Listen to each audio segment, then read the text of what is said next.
उज्जैन में 3-4 उत्सव के बारे में क्या संदेश देना चाहेंगे आप? आपने बहुत ही प्रासंगिक सवाल किया था। आइए उज्जैन के बारे में मैं एक बात बहुत स्पष्ट कर दूं कि उज्जैन शातिर, घोटालों और अनेक हादसों का अजायब घर है। यहाँ पर कब कैसा कौन सा हादसा हो जाता है हम ये कह नहीं सकते। आइए अब हम उज्जैन में जो 21 नवंबर को यहाँ पर 4 समारोह हुए थे, 4 घटनाएं हुई। उन घटनाओं के बारे में हम जानकारी लेते हैं और आपको जानकारी देते हैं। उज्जैन में मेडिकल कॉलेज की मांग लंबे समय से लंबित थी। ये अच्छा बात हुई कि उसका भूमि पूजन किया, जिसकी लागत 500.3 करोड़ रुपया थी। बनना चाहिए, मेडिकल कॉलेज बनना चाहिए, परंतु इसी के साथ एक मेडिसिन सिटी का भी काम किया जा रहा है। ये अच्छी बात है कि मेडिसिन सिटी की स्थापना की जा रहा है। इससे जनता को राहत मिलेगी, अनेक क्षेत्रों की जनता को राहत मिलेगी। ये कदम बहुत अच्छा है। कल जो एक समारोह हुआ उसमें हमने देखा कि उस समारोह में जनता की भागीदारी 20% भी नजर नहीं आई। छात्रों को बुला लिया, उनके जो खास थे चहेतों को बुला लिया, भाजपाई लोग उस समारोह में शरीक हुए और सारे सब प्रकार के नाटक हुए। और इसके पीछे मैं एक बहुत बड़ा रहस्य भी उजागर करता हूँ कि स्वास्थ्य मंत्री शुक्ल जी को, जो उप मुख्यमंत्री भी उनको भी बुलाया गया। वे भी अब सीएम पद के दावेदार हैं।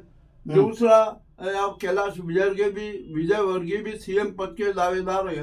तो जो शुक्ल जी को सेट करने के लिए उनको किसी तरीके से प्रभावित करने के लिए उन्हें भी आमंत्रित किया गया। स्वास्थ्य राज्य मंत्री भी आए, सब कुछ आए वहाँ पर, हमने सारा सब कुछ देखा। किंतु जो वास्तव में होना था, जो हमने जब जनता से बातचीत की तो जनता बोली कि जो हमारा सरकारी अस्पताल था इसको क्यों तोड़ा गया। एक नई जगह पर मेडिसिन सिटी और मेडिकल कॉलेज बनाना था। इसके लिए जनता जो उसका सुझाव आ रहा है कि वो जो नरेश जीरिंग की जो जमीन है वो करीबन बहुत लंबी चौड़ी है और शायद 40 से 60 बीघा की।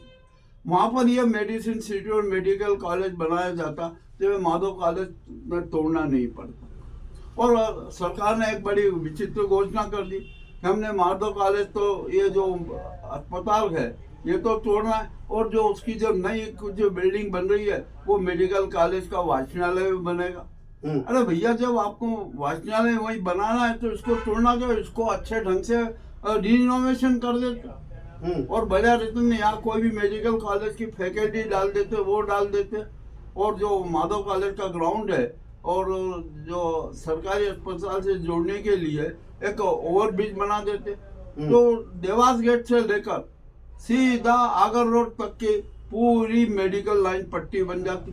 खैर, जो भी हो, ये जनता का सुझाव है, हम कुछ नहीं कह सकते। और जो नए निर्माण हो रहे हैं उनकी आयु है ना सिर्फ 20 से 30 साल ही रहती है और 20 से 30 साल बाद तो जर्जर होने लग जाते हैं। तो ऐसे निर्माणों से क्या फायदा? जो निर्माण है उनको और अच्छे मजबूती से प्रदान कर दो और उनको अच्छे से अच्छा बना दो। ये एक जो कांड था ये हमने आपके सामने रखा, ये जनता का सुझाव हमने आपके सामने रखे, जो जनता का वो सोच है। अब शासन और प्रशासन का सोच है कि वो दिशा में क्या काम करता है। आइए दूसरी एक घटना, बाबा अम्बेडकर साहब की मूर्ति का अनावरण किया गया मोहन यादव जी ने। हजारों की संख्या में अम्बेडकरवादी और अन्य लोग उपस्थित थे। अब जो मूर्ति का जो लुक लगा वो जनता को पसंद नहीं आया और जो उसकी स्थापना की उसका डायरेक्शन भी सही नहीं रखा। और जो मूर्ति का जो पहले वाली मूर्ति का लुक था वो बहुत सुंदर था, बड़ा आकर्षक था। अभी जो नई मूर्ति का जिसका अनावरण किया है उसमें चश्मा तक आप ठीक से नहीं बना सके। अरे जो जनता को दूर से दिखना चाहिए। और मजेदार बात यह कि मूर्ति की हाइट भी आपने छोटी कर दी, ये भी अच्छी बात नहीं है। खैर, जो भी हुआ वो, ये समारोह तो हो ही गया।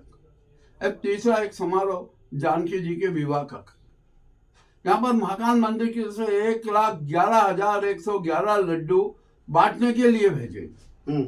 भैया, आपने जानकी जी के विवाह में महाकाल का तो यूं आशीर्वाद थे, उनके आशीर्वाद से ही तो राम और जानकी का विवाह हुआ। और वहाँ पर जो उत्साह है, यूपी में उत्साह है, जो राम मंदिर अयोध्या में जो उत्साह है वो तो अपने आप में अनूठा है। अब आपने यहाँ से मिठाई भेजी, तो ये जो मिठाई भेजी है, लड्डू भेजे, तो उसकी गाड़ी का जब उसको रवाना किया तो उसको हरी झंडी दिखाने का भी प्रचार किया। अरे भैया, आप जो दान करते हो, धर्म करते हो, उसको प्रचारित करने की जरूरत क्या है? ये तो अपने आप में ही प्रचारित हो जाता है। और इस प्रकार ये जो दूसरी ये तीसरा घटना थी, एक तीसरा मैं घटना नहीं, मैं इसको उत्सव मानता हूँ। ये तीसरा उत्सव हुआ। एक चौथा उत्सव चल रहा है कार्तिक मेले का।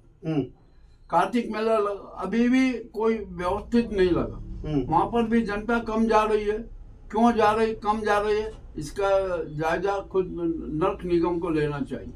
और एक मजेदार बात आपको बता दूं कि हमारा नर्क निगम कितना संवेदनशील है।